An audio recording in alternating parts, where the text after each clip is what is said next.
Mukkam മാമ്പറ്റയിൽ lodge ജീവനക്കാരിയെ പീഡിപ്പിക്കാൻ ശ്രമിച്ച കേസിൽ പിടിയിലായ ലോഡ്ജ് ഉടമ ദേവദാസിനെ മുക്കത്തെത്തിച്ചു.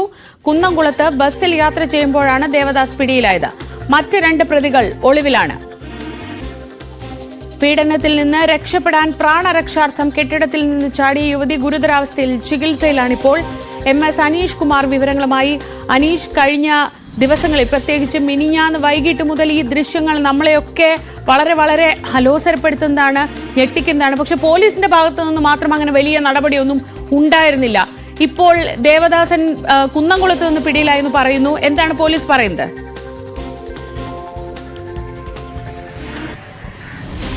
ഷീജ, അങ്ങേയറ്റം ഞെട്ടിക്കുന്നതും അലോസരപ്പെടുത്തുന്നതുമായ ദൃശ്യങ്ങളാണ് പുറത്തു വന്നത്. ഈ വിവരം പുറത്തു വന്നപ്പോൾ മുതൽ അങ്ങേയറ്റം ഞെട്ടിക്കുന്ന ഒരു സാഹചര്യം തന്നെയാണ്. കാരണം ഒരു സ്ത്രീ തനിച്ചൊരിടത്ത് താമസിക്കുന്നു. ആ സ്ഥലത്തേക്ക്, അതായത് തൊഴിലുടമ നൽകിയ ഒരു സ്ഥലം, വാടക സ്ഥലം, ആ സ്ഥലത്തേക്ക് രാത്രി 11:30 അദ്ദേഹവും 2 ജീവനക്കാരും എത്തുന്നു. ഈ യുവതിയെ കടന്നുപിടിക്കാൻ ശ്രമിക്കുന്നു.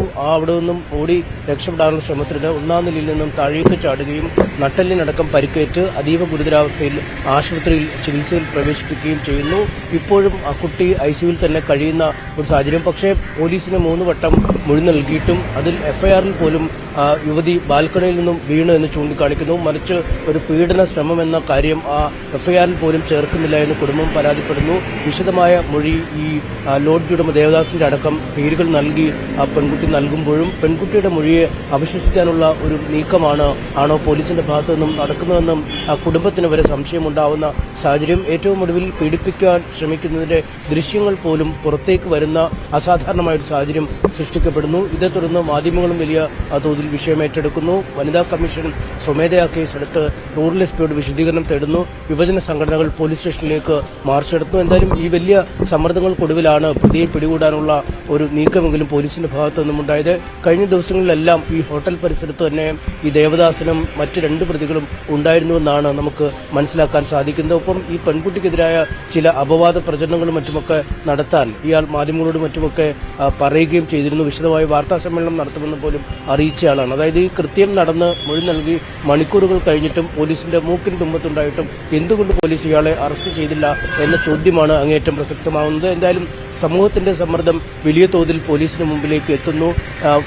ഉയർന്ന പോലീസ് ഉദ്യോഗസ്ഥർക്ക് മുഖ്യമന്ത്രിക്കുമൊക്കെ അടക്കം പരാതി നൽകുമെന്ന് കുടുംബം പറയുന്നു. ഇത്തരം സമ്മർദ്ദങ്ങൾക്കൊടുവിലാണ് മുക്കം പോലീസ് ഈ പ്രതിയെ പിടികൂടിയിരിക്കുന്നതെന്നാണ് അറിയാൻ കഴിയുന്നത്. ഇയാളുടെ മൊബൈൽ ഫോൺ ട്രേസ് ചെയ്തപ്പോഴാണ് കുന്നംകുളം ഭാഗത്ത് മൊബൈൽ ഫോൺ ഇയാളുണ്ട് എന്ന് മനസ്സിലാക്കിയത്.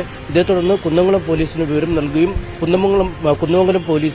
കുന്നംകുളം പോലീസ് ഈ പ്രതിയെ ബസ്സിൽ യാത്ര ചെയ്യുന്നതിനിടെ കസ്റ്റഡി എടുക്കുകയുമായിരുന്നു. ഇതിനുശേഷമാണ് മുക്കം പോലീസിന് കൈമാറിയത്. പുറച്ചോടുകൂടി മുക്കം പോലീസ് പ്രതിയെ മുക്കം പോലീസ് സ്റ്റേഷനിൽ എത്തിച്ചു എന്നാണ് മനസ്സിലാക്കാൻ കഴിയുന്നത്. ഇനി അനുബന്ധ നടപടികൾ, ചോദ്യം ചെയ്യൽ, കോടതിയിൽ ഹാജരാക്കൽ തുടങ്ങിയ നടപടിക്രമങ്ങളൊക്കെ ചെയ്യും. എന്തായാലും വലിയ സാമൂഹ്യ സമ്മർദ്ദം ഉണ്ടായ ശേഷം മാത്രമാണ് ഈ പ്രതിയെ കസ്റ്റഡിയിലെടുത്തത് എന്നതാണ് ഏറെ ഖേദകരം.